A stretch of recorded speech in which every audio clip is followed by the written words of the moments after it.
Tout est enregistré, hein. Je vais lui dire.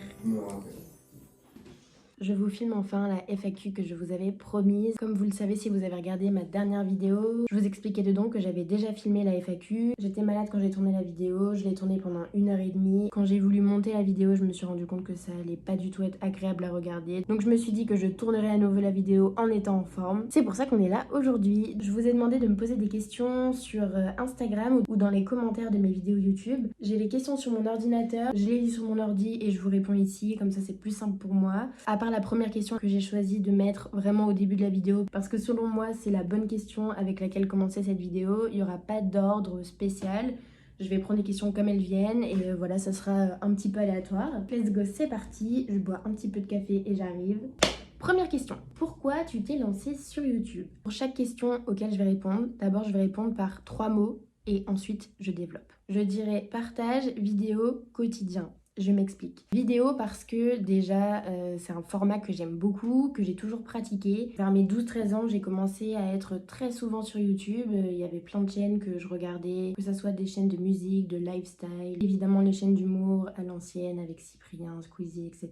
Le format vidéo m'a toujours attirée. Je trouve que c'est un format qui est vraiment complet parce que forcément t'as l'image mais t'as le son. Vraiment toute la notion du mouvement je trouve qui est hyper intéressante. J'aime autant faire des plans fixes qui zooment tout doucement sur le sujet quand tu filmes, je sais pas, une personne par exemple ou quoi. Comme j'aime aussi quand ça va super vite, quand tout s'enchaîne. Pour moi ça traduit vraiment des émotions et qui dit vidéo dit montage. Et le montage j'adore ça parce que tu peux vraiment résumer, traduire, je sais pas, un petit moment en un condensé de quelque chose ou alors justement développer, étirer un instant qui peut-être a pris 3 minutes.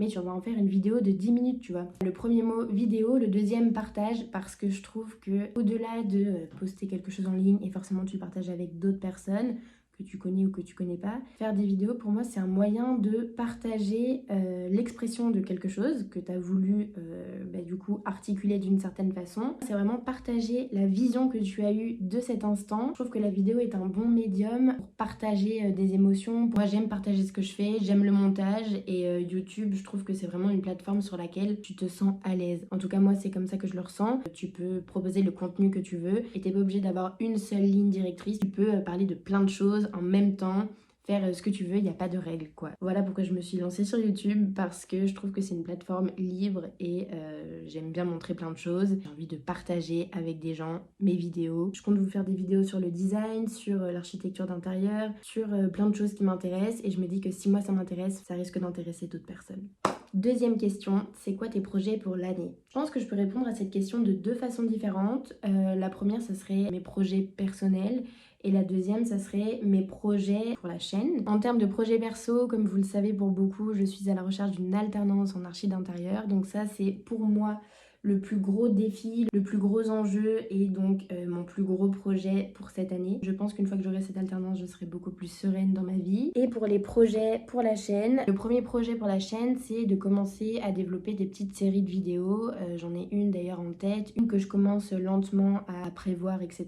qui sera plutôt tournée autour du dessin, parce que l'année dernière, j'ai commencé la chaîne avec des vidéos autour du dessin. Et après, j'ai d'autres petites idées de séries de vidéos, mais je vous en parle pas pour le moment parce que j'ai envie de prendre le temps de faire les choses. Et d'ailleurs, ça me fait penser à une question que j'ai vue passer. Est-ce que tu comptes continuer sur un format vlog ou as-tu d'autres idées de vidéos? PS, c'est trop cool ce que tu fais, merci. J'ai des idées de vidéos, j'ai des idées de nouveaux formats. Je vous en dis pas plus parce que c'est quelque chose que j'ai vraiment envie de bien faire. Si je réussis à le mettre en place cette année, ça sera vraiment trop cool, mais c'est quand même des vidéos qui sont assez conséquentes avec des déplacements sur plusieurs jours, etc. Pour l'instant vraiment c'est top secret, j'en parle à personne parce que j'ai pas envie de me porter l'œil non plus. En tout cas voilà, il y a des projets pour la chaîne. Pour l'instant je reste en format vlog parce qu'en ce moment c'est vraiment ce qui me correspond le mieux en termes d'emploi du temps, comme le soir je suis au resto, etc.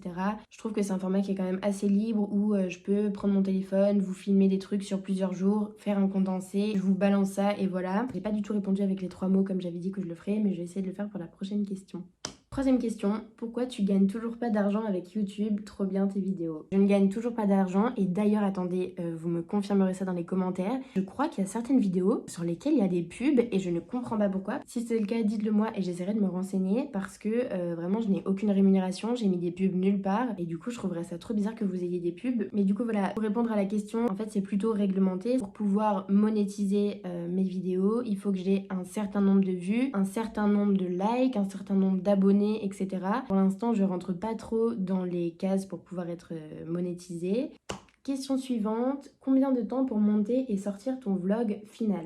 Ça va dépendre de plusieurs choses, de ce que je dois faire dans ma journée, de l'heure à laquelle je commence à filmer et jusqu'à quand. J'ai plusieurs organisations. Je me prends des petites pauses dans la journée où je vais monter un peu en parallèle des moments où je filme. C'est ce que j'avais fait dans les vidéos Train Life. Mais il y a aussi des jours où je vais filmer une bonne partie de la journée et où le lendemain, je me mets au montage. À ce moment-là, je fais du montage pendant 1 heure ou 2. Tu vois, je saurais pas dire exactement combien de temps ça me prend. Comme c'est quelque chose que j'aime faire et que pour moi, c'est comme un loisir, je le fais vraiment au feeling. Donc je sais pas trop combien de temps ça me prend au final, mais c'est toujours les mêmes étapes. En fait, c'est tu filmes, tu montes, il faut ajouter les titres, regarder la vidéo, voir si c'est fluide, etc.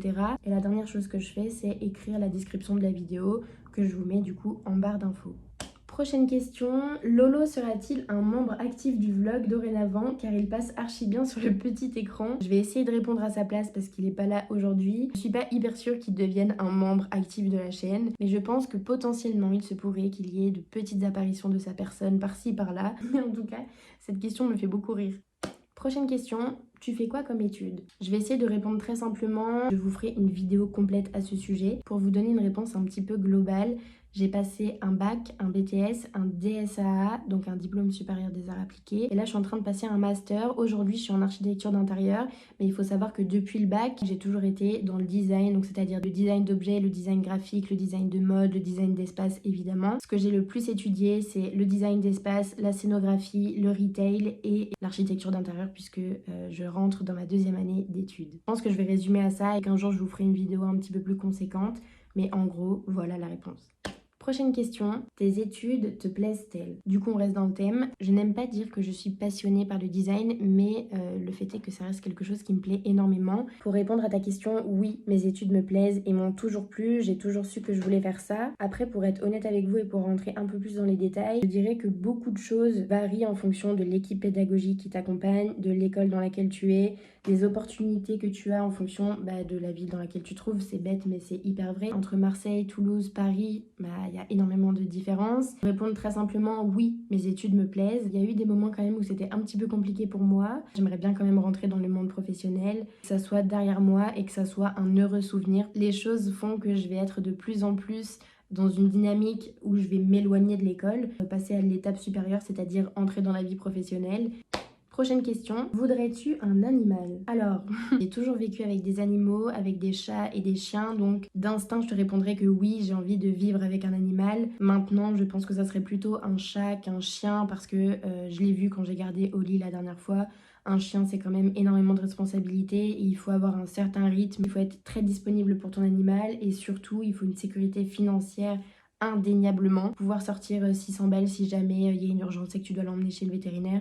Pour moi, c'est la chose la plus importante. Si un jour ça se fait, j'ai envie que ça se fasse dans de bonnes conditions. L'alternance va certainement changer beaucoup de choses pour moi. Aujourd'hui, tout de suite maintenant, ça serait pas possible, mais on verra un petit peu plus tard. J'ai enlevé mon pull parce que j'avais trop chaud là. Je m'ai laissé des petites peluches. Bref, donc on continue.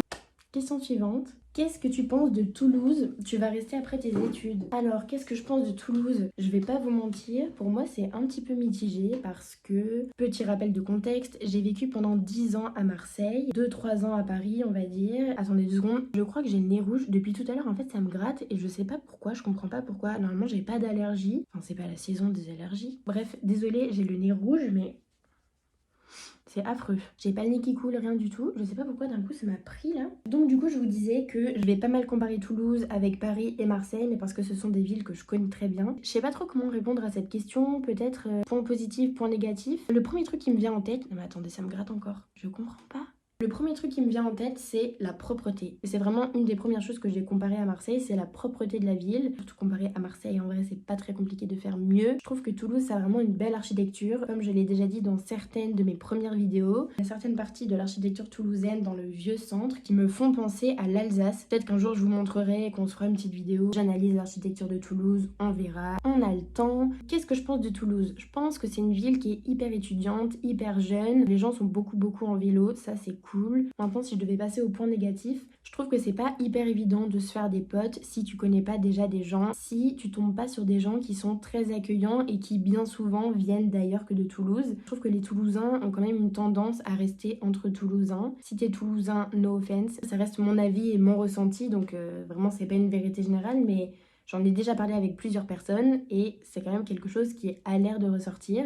Je trouve que Toulouse, ça reste une ville où il fait bon vivre, c'est-à-dire que je trouve qu'il n'y a pas vraiment ce truc d'insécurité, tu vois, comme tu peux des fois avoir à Paris ou à Marseille. Mais par contre, je sais qu'il y a des choses qui me manquent. Si je devais compléter un peu et donner mon avis en comparant avec Paris ou Marseille, pour moi, il y a une énergie qui est à Marseille, qui est nulle part ailleurs et que je retrouve pas du tout à Toulouse, évidemment. C'est l'hyper convivialité plus.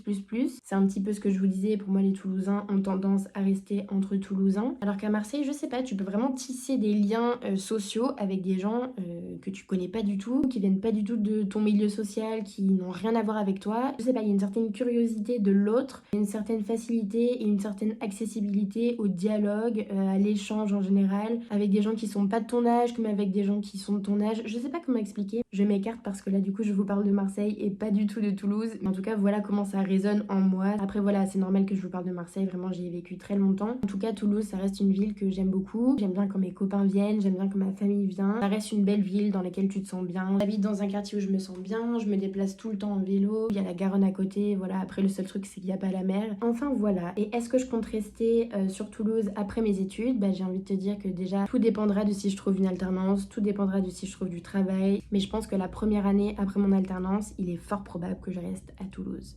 Prochaine question, qui est ton youtubeur préféré? J'ai pas un youtubeur préféré, mais par contre je vais vous parler de plusieurs chaînes YouTube, celles que je regarde le plus souvent, ou des chaînes YouTube auxquelles je suis abonnée depuis vraiment très longtemps. Une de mes chaînes préférées, si tu t'intéresses un petit peu à l'architecture, va voir la chaîne Never Too Small, elle est vraiment trop cool. Le principe de la chaîne, c'est qu'elle te fait découvrir des appartements du monde entier, réalisés par des designers du monde entier, et la plupart du temps, l'enjeu de ces appartements, en tout cas de ces logements qui sont rénovés, c'est qu'en fait ce sont de petits lieux de vie que le designer ou l'architecte va complètement repenser, va retransformer en fonction d'un besoin, en fonction de qui va vivre dedans, en fonction de l'exposition. Je sais pas si tu te souviens du mot in situ que j'avais employé la dernière fois, mais c'est un petit peu ça. Le but de l'architecte ou des architectes, ça va être de créer un logement le plus fonctionnel possible avec un esthétique qui change. Et allez voir Never Too Small, c'est vraiment la chaîne à connaître.